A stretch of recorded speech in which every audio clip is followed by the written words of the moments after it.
Bismillahirrahmanirrahim. Assalamualaikum warahmatullahi wabarakatuh.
Alhamdulillahilladzi anzala as-sakinata fi qulubil mu'minina liyazdadu imanan ma'a imanihim.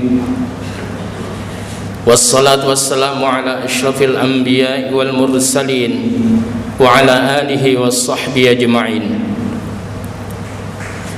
Asyhadu an la ilaha illallah wahdahu la syarika lah wa asyhadu anna Muhammadan 'abduhu wa rasuluhu la nabiyya ba'dah. Allahumma salli ala Muhammad wa ala alihi wa sahbihi wa man ittaba'al huda. Ayyuhal hadirun usikum wa iyaya bitaqwallah kama qala Allah ta'ala fi kitabihil karim. A'udzu billahi minasy syaithanir rajim. Ya ayyuhalladzina amanu taqullaha haqqa tuqatih wa la tamutunna illa wa antum muslimun. Ya ayyuhan nasu taqu rabbakumul ladzi khalaqakum min nafsin wahidah wa khalaqa minha zawjaha wa batha minhuma rijalan katsiran wa nisaa'a wattaqullaha alladzi tasaaluna bihi wal arham innallaha kana 'alaikum raqiba.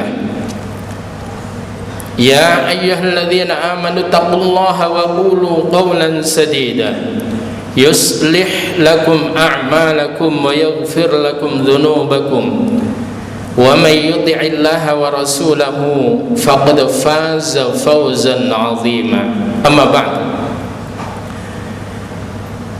Para jamaah sidang salat Jumat rahimani wa rahimakumullah, marilah kita ungkapkan rasa syukur kita kehadirat Allah Subhanahu wa taala dengan kalimat alhamdulillahi rabbil alamin atas limpahan rahmat, hidayah serta nikmatnya, sehingga hari ini kita dimudahkan oleh Allah untuk melangkahkan kaki kita di tempat yang mulia ini dalam rangka untuk menjalankan rangkaian ibadah salat Jumat. Mudah-mudahan seluruh rangkaian ibadah kita semuanya diterima oleh Allah Subhanahu wa taala.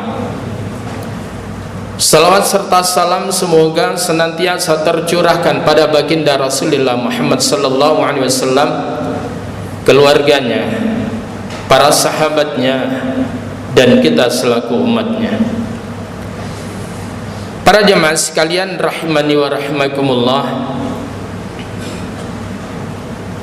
Rasulullah Muhammad sallallahu alaihi wasallam bersabda, inna mimma adrakan nas min kalamin nubuwatil ula idza lam tastahi fasna ma syi'ta. Rawahul Bukhari.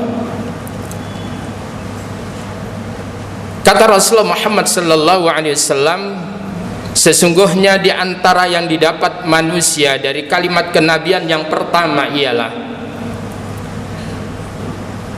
idza lam tastahi, jika engkau tidak memiliki rasa malu lagi, fasna ma syi'ta, silakan lakukan apa yang kau mau. Bahasa orang Jawa mengatakan sakarepmu, bila kamu sudah tidak ada lagi rasa malu, terserah, silakan kau lakukan apa saja. Para jemaah sekalian rahimani wa rahimakumullah,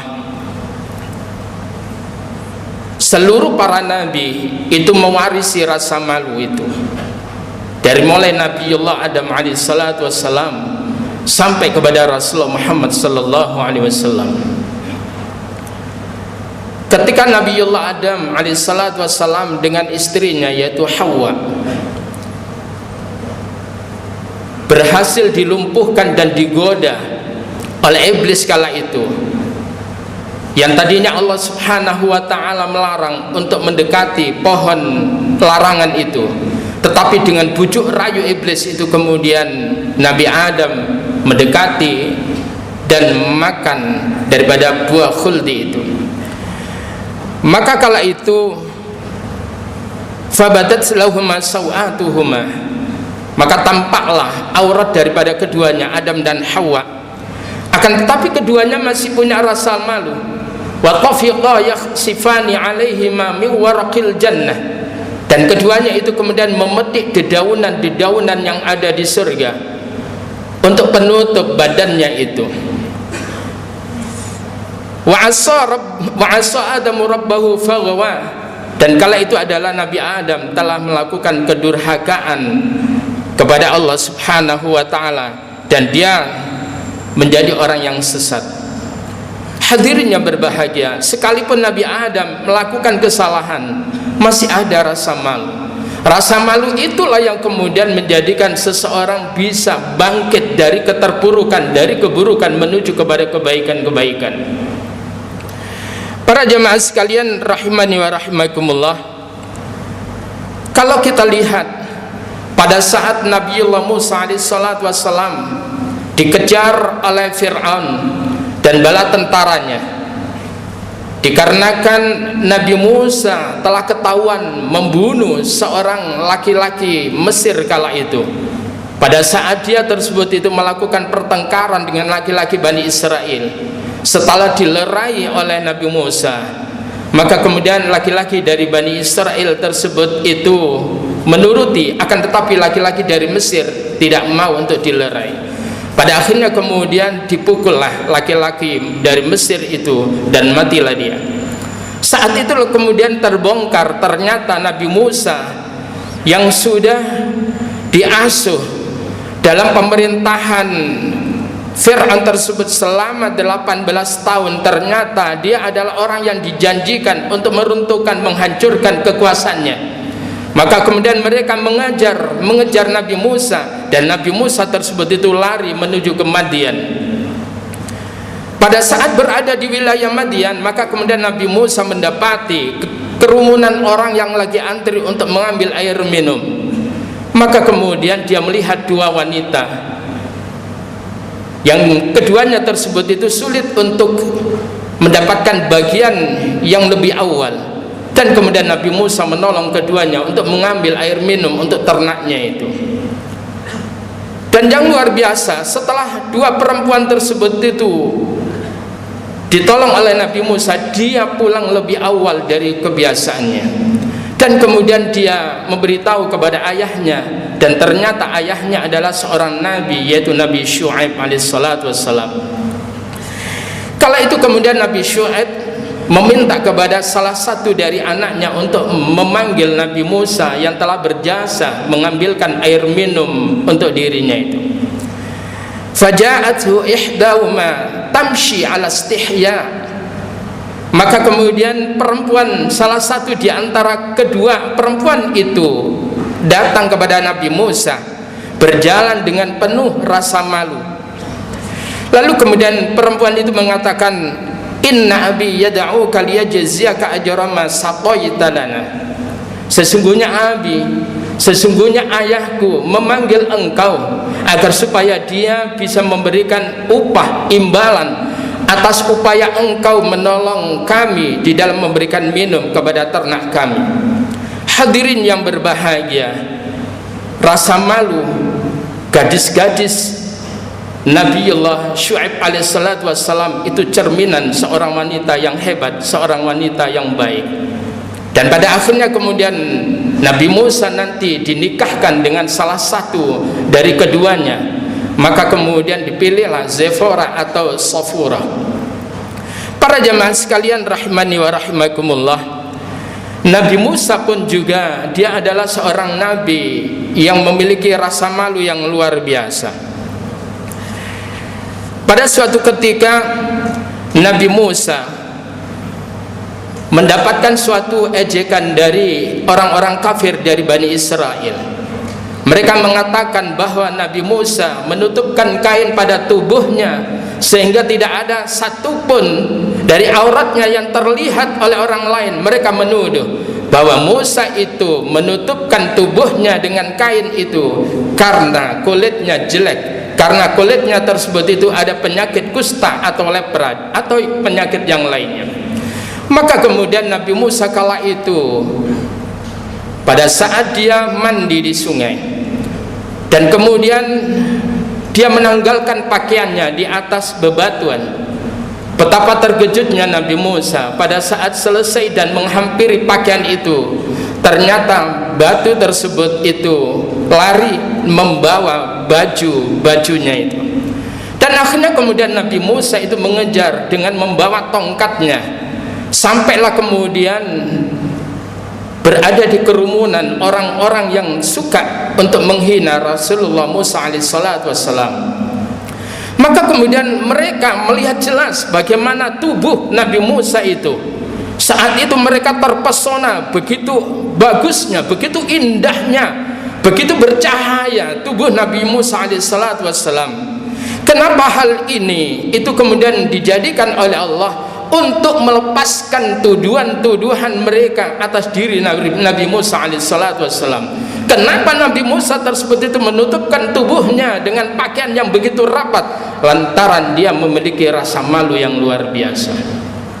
Para jamaah sekalian rahimani wa rahimakumullah, maka kemudian ketika seseorang telah meninggalkan rasa malu, artinya tidak ada rasa malu lagi, maka jangan harap lagi kebaikan dari orang itu.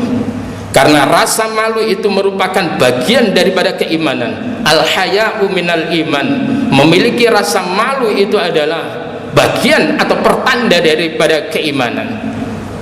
Hadirin rahimani wa rahimakumullah, malu merupakan landasan akhlak mulia dan selalu bermuara kepada kebaikan. Siapa yang banyak rasa malunya, lebih banyak kebaikannya. Siapa yang sedikit rasa malunya, maka sedikit pula kebaikannya. Sehingga kemudian Nabi mengatakan, al-haya'u la ya'ti illa bi khair.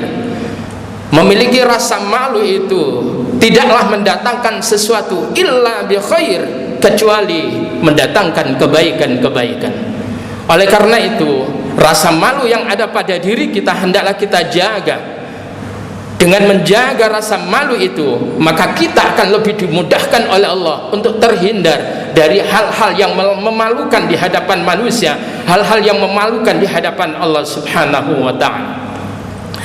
Para jamaah sekalian rahimani wa rahimakumullah, pada suatu ketika Rasulullah Muhammad sallallahu alaihi wasallam menikahi seorang wanita, Zainab binti Jahsy. Dia adalah merupakan di antara ummahatul mukminin. Pada saat Rasulullah Muhammad sallallahu alaihi wasallam usai menikahi Zainab binti Jahsy itu, lalu kemudian beliau mengundang beberapa sahabat untuk kemudian makan-makan di rumah beliau. Akan tetapi para sahabat tersebut itu yang sadar akan kedudukan Rasulullah Muhammad sallallahu alaihi wasallam, usai mereka menikmati apa yang disajikan oleh Rasulullah, maka kemudian segera mereka itu pulang untuk meninggalkan Rasulullah.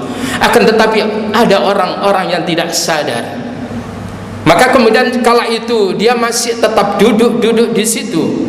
Rasulullah Muhammad sallallahu alaihi wasallam sebetulnya hendak ingin supaya mereka itu segera keluar dari rumahnya, agar supaya Rasulullah sallallahu alaihi wasallam bisa melakukan hal yang terbaik untuk istri yang barunya, yaitu Zainab binti Jahsy. Maka kemudian ternyata ketika Rasulullah sallallahu alaihi wasallam sudah masuk ke kamar menjumpai istrinya, orang itu tidak kunjung keluar juga. Maka kemudian Rasulullah pada akhirnya kemudian keluar, dan kemudian Rasul berdiri, dan setelah itu kemudian orang itu berdiri untuk meninggalkan rumah itu. Apa kata Allah Subhanahu wa ta'ala? Wallahu la yastahyi minal haqq. Sekalipun Rasulullah sallallahu alaihi wasallam mau mengatakan, meminta agar supaya tamunya itu keluar itu memiliki rasa malu, tetapi Allah tersebut itu tidak malu untuk perkara yang benar.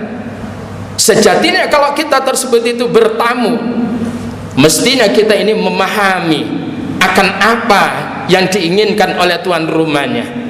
Jangan sampai kehadiran kita tersebut itu mengganggu keperluan tuan rumahnya. Itulah yang seharusnya kita harus memiliki rasa malu.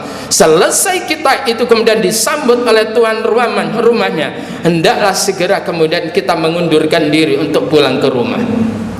Para jamaah sekalian rahimani wa rahimakumullah, karena Nabi sallallahu alaihi wasallam adalah Nabi Muhammad sallallahu alaihi wasallam asyadda hayaan minal ghadra'i fi hadriha. adalah Rasulullah Muhammad sallallahu alaihi wasallam asyadda hayaan, amat sangat hebat sekali rasa malunya, minal azra'i fi khidriha, dibanding seorang gadis yang berada dalam pingitan kamarnya itu. Para jamaah sekalian rahimani wa rahimakumullah, hancurnya sebuah negeri karena hilangnya rasa malu. Bila seorang pemimpin tersebut itu tidak lagi memiliki rasa malu, maka dia tidak akan pernah menjalankan kepemimpinannya dengan penuh tanggung jawab dan amanah. Bila para aparat tersebut itu sudah tidak lagi memiliki rasa malu, maka kehadirannya bukan memberikan keteduhan, perlindungan kepada rakyat, justru menakut-nakuti terhadap rakyat itu. Bila wanitanya tersebut itu sudah hilang rasa malu, maka kemudian mereka akan begitu bangga untuk menampakkan auratnya dengan begitu terang-terangnya, sehingga kemudian perzinaan, pemerkosaan, prostitusi itu akan merajalela. Kenapa? Karena tidak ada lagi rasa malu di situ. Memiliki rasa malu itu akan membedakan mana manusia, mana yang binatang. Sehingga orang yang merasa malu tersebut itu, dia tidak akan memiliki nyali lagi untuk berbohong, apalagi dia adalah seorang pemimpin. Dia akan berupaya untuk menjalankan apa yang menjadi janji-janjinya ketika mereka tersebut itu berkampanye, ketika dia memiliki rasa malu. Dan orang yang punya rasa malu itu pertanda bahwa dia itu adalah orang yang masih memiliki iman kepada Allah Subhanahu wa taala.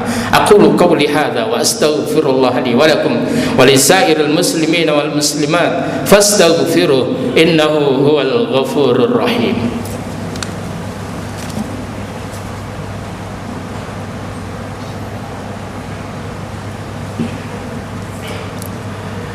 Alhamdulillahi rabbil alamin, wassalatu wassalamu ala asyrafil anbiya'i wal mursalin wa ala alihi wa sahbihi ajma'in.